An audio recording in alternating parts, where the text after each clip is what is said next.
So I'm going to show you just a basic epoxy video, a how-to more or less. So let's jump in. I use a two-part epoxy. I use a part A and a part B, and you mix them 1-to-1 ratio. And this is the brand that I'm using. Part A and part B.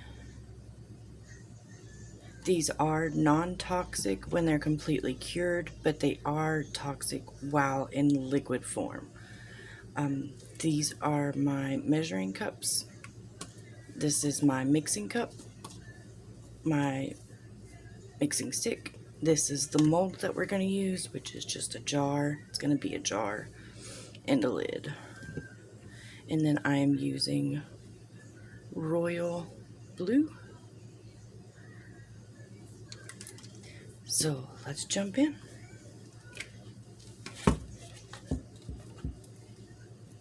You should probably wear gloves during this process. I do not. And I will give you a tip. Baby wipes are going to be your best friend while working with epoxy.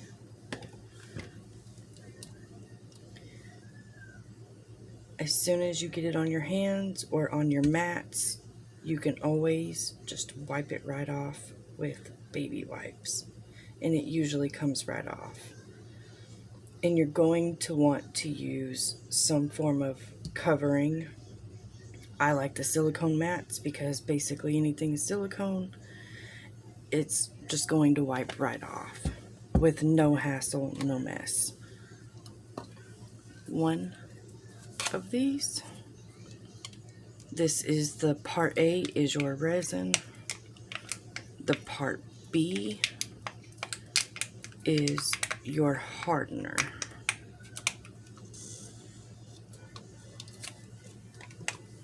That's our resin. This is your hardener. You can see it right there. Hardener. I will leave a link to this epoxy down in the description box in case you decide that you want to do something like this.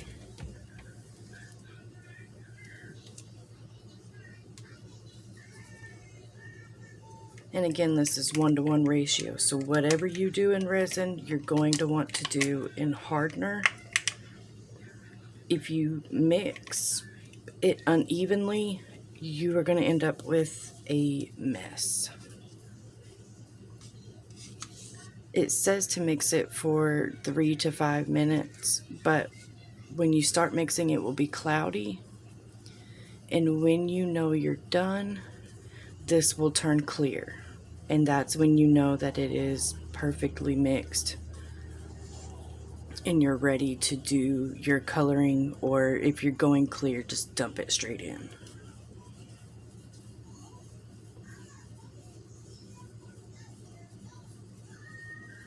You will see what I mean in just a minute. Now, epoxy has a habit of gathering bubbles. You can see the little bubbles in there. You can mix slow, and that will help get rid of your bubbles. Or make less bubbles, anyway. And then you can use some form of heat, like a lighter or a torch or a heat gun. And that will help pop the bubbles, which I will show you in a minute. It's starting to clear up now a little. Okay.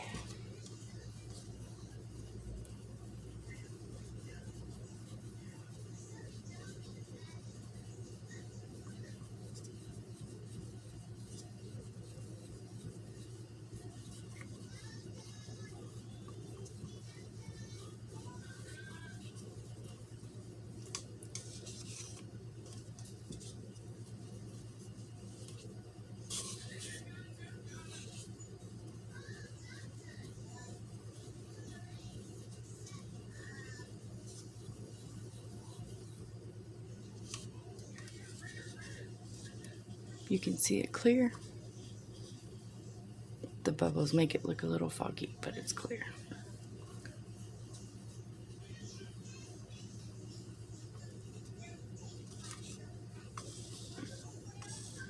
Okay. Now, with the royal blue, it is very dark and you don't need very much of this. I will also leave a link to this ink set.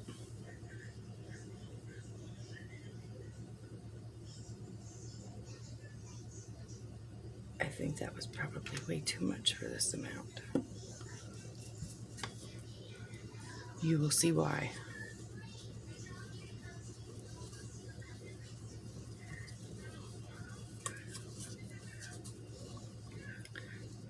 This ink is more of a translucent ink, so you're going to be able to see through it.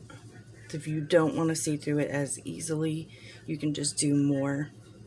But you don't ever want to do any coloring more than 6% of your epoxy. You always want to scrape the bottom and the sides to ensure you got all of the resin and hardener mixed properly. Okay. Now for our little jar.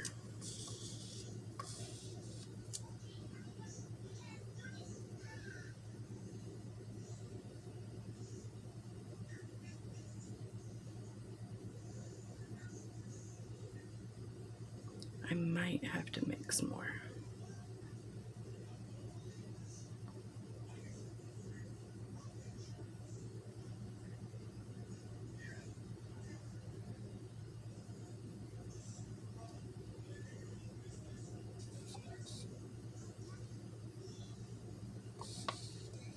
Yeah, I don't think I'm going to have enough. Let that sit.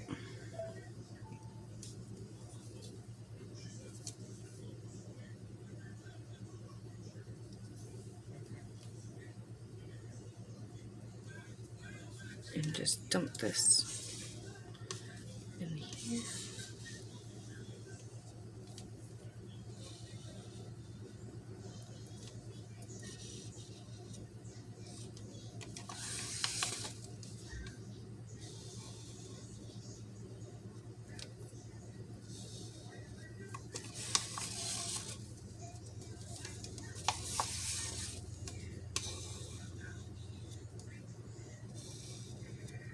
The stuff is really thick and it's really, really sticky. And you're gonna be really hard to get off of your hands.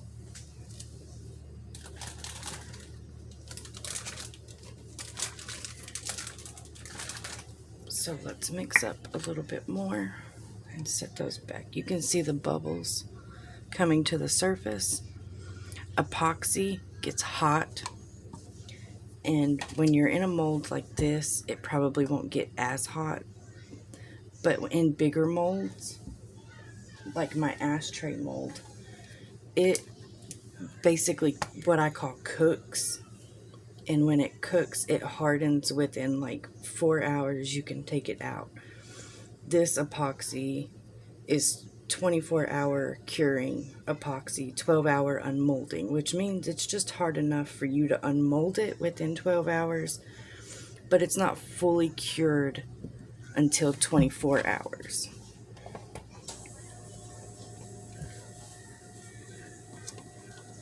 So let's do one more, just enough to fill our lid.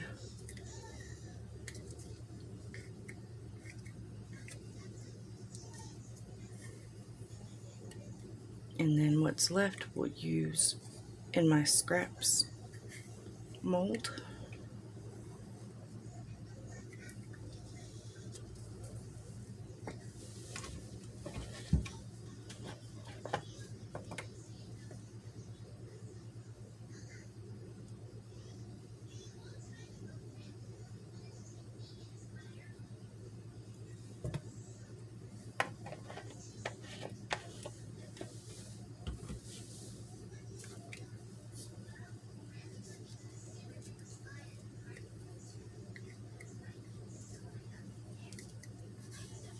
It doesn't matter what you mix or what you measure with, as long as you do one of each in your measuring.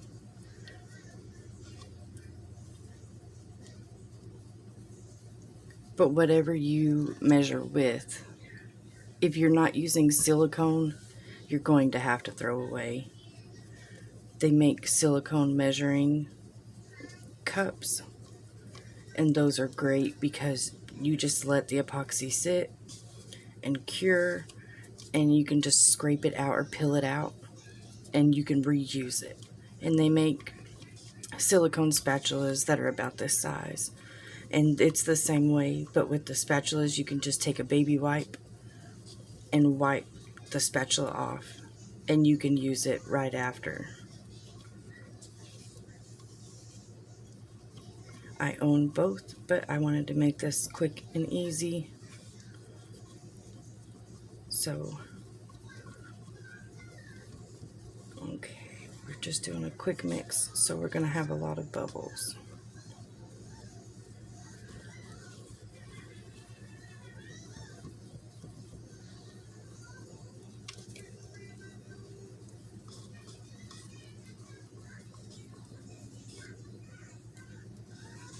Clear? I don't know if you can see that. Yeah. There we go. It's clear.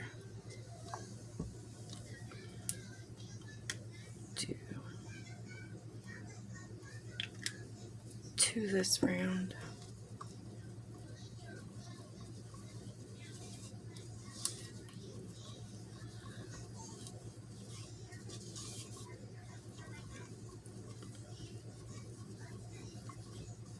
I feel like that came out even darker than the first batch. Okay, we're just going to top that off.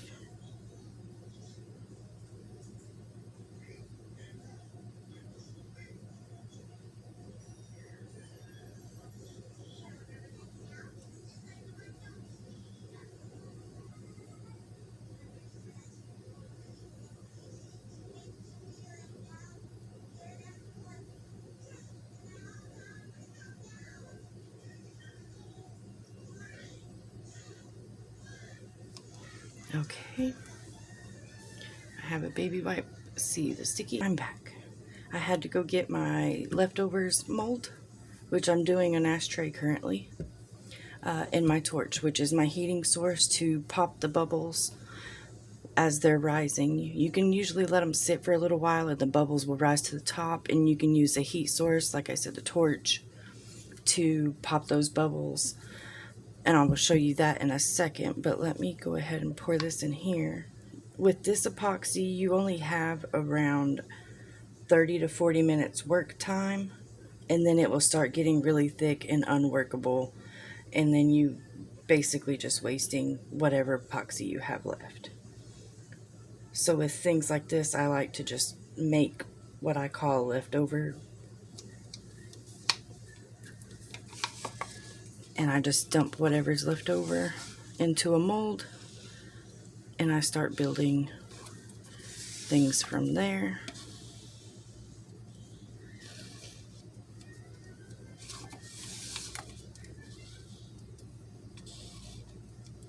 And I try to scrape as much as I can.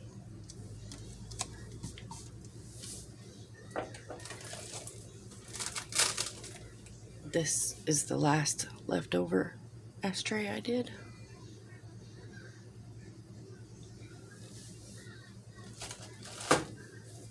Okay, now let's set that to the back and bring these up here. And we are going to pop those bubbles. I have it on a low flame because with molds, if you apply too much heat via torch or flame or heat gun, whatever you're choosing to do, you can actually melt your mold or burn your mold. And when you do that, it will come out onto your project, and it'll just be like a chunk of mold missing and a chunk of mold added to your project, and nobody wants that. So just do a quick run through.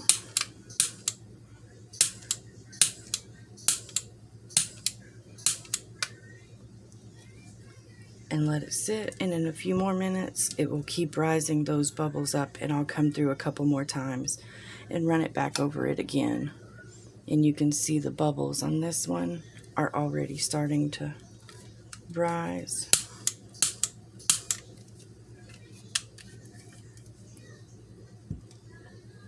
And I will clean up and be back in just a few minutes. 10 minutes later, I'm just waiting for the rest of these little tiny bubbles to pop up so we can do another round of popping. But I want to give you a few quick tidbits really quickly. If you wanted to do this lid and you wanted to do like flowers or butterflies or something like that in it, before the background, you would have to do a clear layer, a really thin clear layer, and then lay your butterflies or flower or whatever you're wanting to put in it.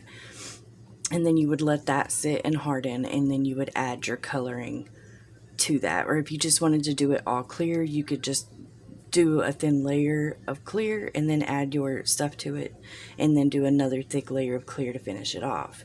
And the same goes for this if you wanted to do it this way.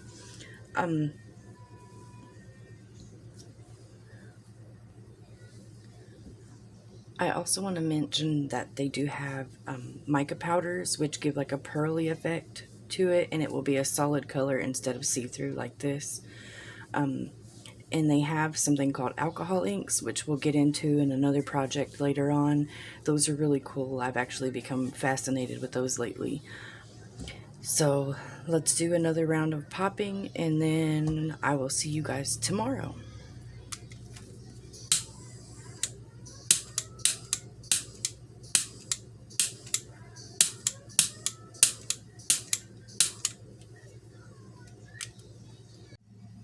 Okay guys, so we are here the next day, and I'm going to unmold the little jar that we did.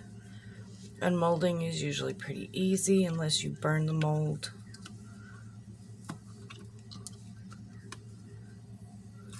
And you let it sit long enough to harden to cure.